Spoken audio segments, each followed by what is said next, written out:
Here's what would happen if someone dove into the deep ocean. The deeper you go under the sea, the darker it gets.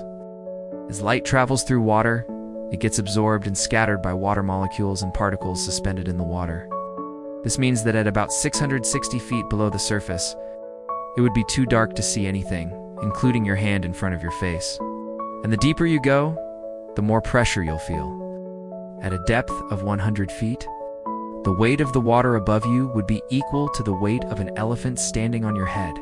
And at 3,300 feet, you'd be crushed like a soda can. If you managed to get to 2,000 feet, you'd be out of oxygen. The air in our lungs and the air dissolved in our blood allows us to breathe underwater. But this air is not infinite. At 2,000 feet, the water pressure is so intense that it forces all the air out of your lungs and your blood, causing you to suffocate in less than a minute. When you dive deep into the ocean, you'll be met with freezing temperatures. At 3,300 feet, the temperature is around 39 degrees Fahrenheit, which is enough to cause hypothermia in less than 15 minutes. As you're diving down, there's no way back up without special gear. Without the aid of a flotation device or a rocket, you won't be able to get back to the surface. You're trapped at the bottom of the ocean.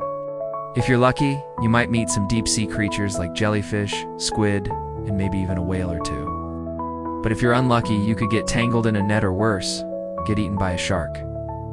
If you were to dive down really fast, you'd get the bends. This is when the air in your lungs expands as you ascend too quickly, causing nitrogen to dissolve in your blood. This can cause pain, swelling, and even paralysis. So if you ever decide to dive into the deep ocean, make sure you're prepared for what's below.